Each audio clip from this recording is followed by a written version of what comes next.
And don't give me that look. Don't think you're getting at us by being cute. Well, why are you handing me this? What is this, more trash? Better be a written apology. Let's see this. Oh, look how big you are. Oh, this is very nice. Hey, we gotta get this framed. Put up at the top of the fridge. I can't stay mad at you, can I? All right, I can admit when I was wrong. So a few weeks ago, I made a tweet, and I know some people don't care about this, but it kind of blew up a little bit. And the tweet basically went something about the lines of, I don't think Behavior will ever do a health patch, and even if they did, I don't think the community could handle it not having content for 3 to 6 months. Lo and behold, not even 2 weeks later, Behavior has said they're doing a health patch. In fact, we're doing 2 health patches. Now, they were a little confusing on how this is going to work exactly. Things got pushed back a little bit, but not nearly as much as a lot of us thought. But regardless of the release structure of everything else, I do want to talk about some of the implications and things happening with the patches that they said are coming. So the first phase, which is April and June, we have the anti-slugging, surrender option, gamma settings, go next prevention, hiding and body block prevention, spawn rules and map offering balancing, improved AFK bots, and then some quality of life features are coming for bulk blood point spending, a new quest system, new perk presets, and previewing your perks in the lobby. So I don't want to go down because I'm sure a lot of you have heard a lot about this. But basically with the anti-slugging option, they're giving survivors the option to surrender when everyone is in a position in which they can't do anything. So if all 4 survivors on the ground, one is on a hook and can't give up or things like that, to allow a surrender option, which basically means that they can concede. Same with the killer. If all 4 survivors become bots, they were able to do this. The gamma settings, which are a weird thing, but basically it's just going to allow brightness settings. It just in a different way, which is fine. I don't see an issue with this. Go next prevention. They're basically going to punish more people who tend to go next more often and in specific ways. So people are worried about this. I don't have worries. At least at first, there will probably be some issues, but I think the kinks will get worked out as time goes on, as with most things. Hiding and body blocking prevention.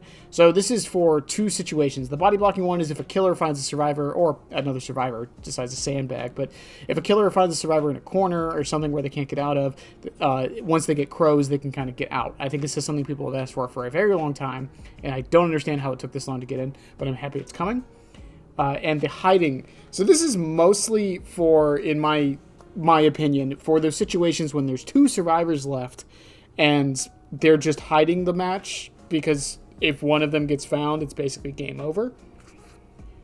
So they're trying to find a way to make it so you can not hide for the entirety of the match, right? If nothing happens, if a chase doesn't start, if the gens don't get done, if even a totem isn't touched, things like that, this will kick in and give the killer your location so the match can continue and just end. This is probably the one I see the most people complaining about, and I don't understand the complaint. Now, if it's like a minute, maybe I can see an issue with it. But if Behavior gets that timing right, so 3 to 5 minutes, I think is perfectly fine. I think that something like this needs to be added to the game. Multiple games I've had over the past few months where the last 2 survivors hide. Some have even come into the match with a full intention of just hiding to drag the match out for an hour. So, I'm all for this. Call me a biased killer man all you want. I really do think this is something that needs to be added to the game, similar to the go next prevention. That's ruining both survivor and killer gameplay, so next is the spawn rules and map offering balancing. So the spawn rules, basically they're making it so survivors spawn on top of each other more often, or almost all the time. I have heard some complain that this might make Lethal Pursuer too good. Honestly, I don't see it. Some of the killers that were already good with this might get some kind of a buff inherently from this. Billy combined with Lethal Pursuer and Infectious Fright is going to be insane with survivors all group up like this. So we'll see how that goes. But in general, I do understand what they're trying to do here. They're trying to basically make it so survivors don't spawn on 3 separate gens, or sometimes 4. So the killers basically can't do anything at the beginning of the match. Now, so smart teams will know to spread out.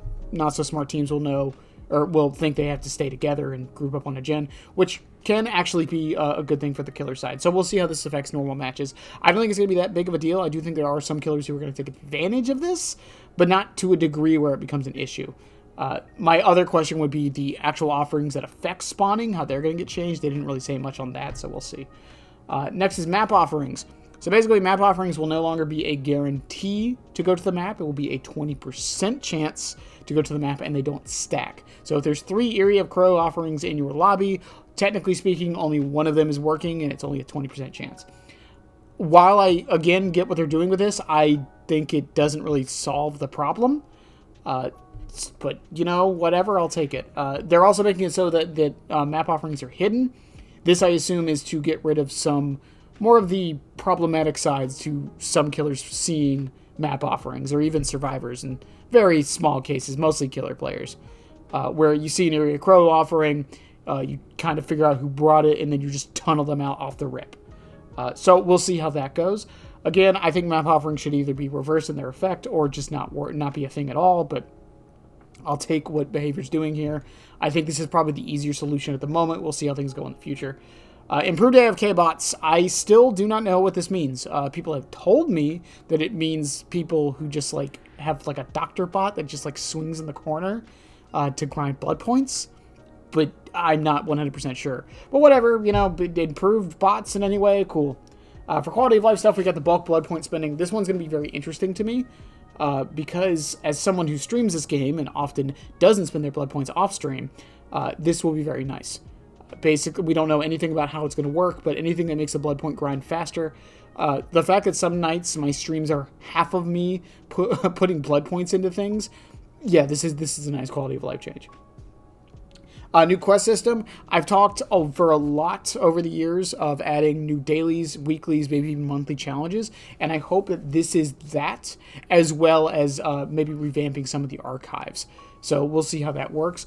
I think Dead by Daylight in most games work best when there are tiny goals you can do during the match that aren't just win. And I think it's something Dead by Daylight has been missing for a very, very long time. Especially once the archives and you get your challenges done, there's really not much more for you to go for other than just going to win as hard as you can. More perk presets, not going to complain about that. And previewing your perks in a lobby.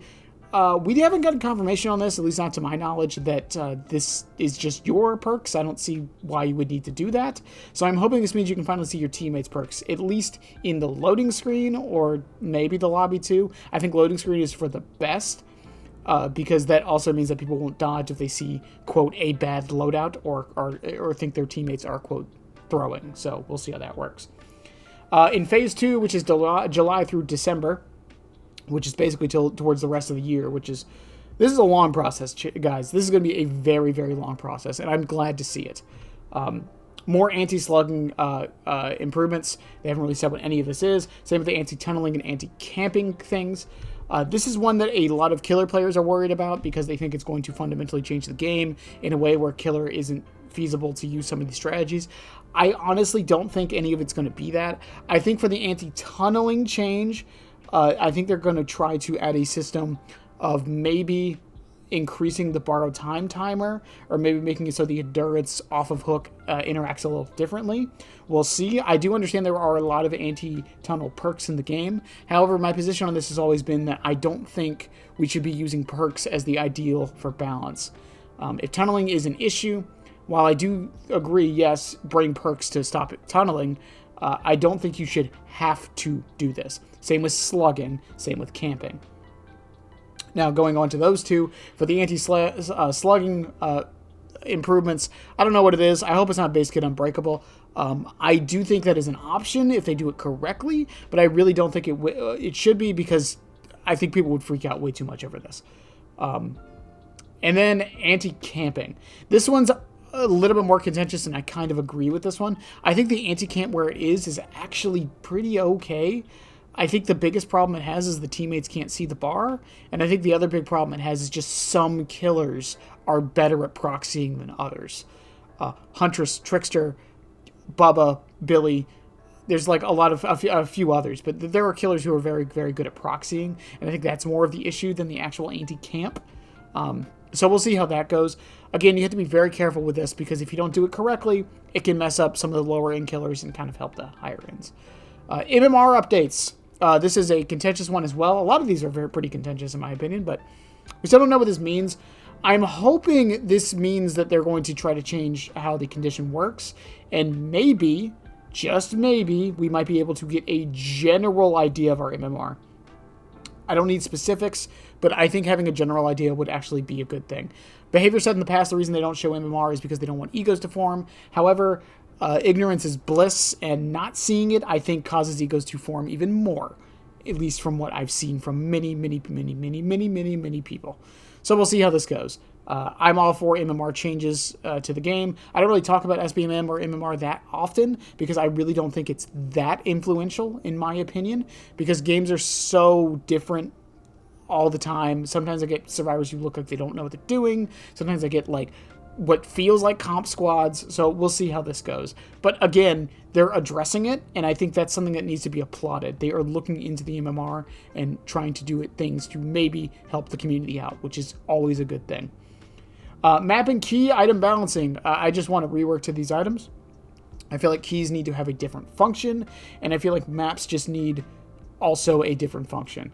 That's the thing with a lot of these. Medkits, toolboxes, they both have functions that allow them to do different things base. Toolboxes can help speed up gen speeds, and they can also be used for sabotaging. So they have like two different functions. Medkits can help you heal yourself or help you heal a teammate faster if need be. And they are much more impactful, both of them, rather than keys and maps. So I'm hoping these does something for that. Keyboard and mouse on consoles for the quality of life stuff. Dead by Daylight is a game where mouse and keyboard really doesn't give you too much of an advantage in the sense of like being able to... The echelon of skill isn't that much different, if that makes any sense. It's not like a shooter where the immense ability to like flick is like really impactful. However, there are many things that console players can't do because controllers don't allow it. Oni and Chucky are good examples of this. I don't want to say can't do, but it's very difficult for them to do it. So I think that allowing mouse and keyboard on console is a very good thing, and honestly something I wish more games did. But that's a whole other can of worms. Custom game improvements, all for it. If I can go into a custom game and test the things that aren't necessarily on the PTB, I'm all for it. I'm not expecting too much from this, but at the least I hope the spectator mode gets fixed. Accessibility improvements, all for it. I'm not expecting anything too major, but I hope the colorblind settings, at the very least, the colorblind settings get fixed or added in some way, shape, or form. Maybe things for sound, for hard of hearing people, and the gamma settings obviously help people who have trouble with brightness and things like that. I'm not expecting anything major with this, but it shows that they acknowledge the accessibility options. Prestige rewards. This is massive. I am so happy for the prestige rewards. We haven't seen what they are, but I do hope that we get something really good for the prestige 100. We'll see though. What I will also add is that I do hope Behavior looks into the Twitch situation. They said they were going to look into it, and they haven't, to give more people them. But I also do hope that Killer Side gets something a little bit more than just a charm. I saw someone post something about purple eyes instead of frosty eyes, which is a really cool, simple one. So we'll see about that later in the year as well. Reduced login steps. I have no fucking idea what this means. I have no fucking idea what this means. I think it means on their website. Maybe like connecting crossplay. So we'll see what that ends up. But in general, all of this is great. I am happy to eat my words on this, right? There are times when I say something and I am glad to be proven wrong, and this is one of those times. I am glad Behavior has decided to not take my advice and actually try to fix the game. Now, we're still getting our chapters, and it's still Dead by Daylight, everybody. Nothing, not to shit on Behavior, but, you know, this game is held together with duct tape and glue, you know? So, we'll see how things go. Tell me what you guys are excited about in these changes, if anything at all. I know some people are being a little pessimistic about this. I'm trying to be as optimistic as I can here, because this is something we have wanted for a while, and I think credit is due when it's due. Right? Behavior is clearly showing that they are trying to help the community out in the places they've needed to for a very long time. I don't even care what the reason for this is. There's some people saying they're only doing it because of the FNAF chapter. Some people say they're doing it because they're losing so many players. I don't care what the straw that broke the camel's back is. All I care about is the fact that we are trying to fix the camel's back, right? That's what matters. Like, ends justify the means is a tough philosophical question sometimes, but in this case, I think it's warranted, and I do think the ends justify the means, right? The reasoning doesn't matter to me. But behavior, if you see this, which who knows, I want to say you guys are doing a good job with this. I do hope you address some of the bugs with certain killers, and I do hope the next chapters that release, including the FNAF one, are some of the best this game has ever seen. And I can just say nothing but praise. People can call me shill all they want. I'm just trying to be nice here.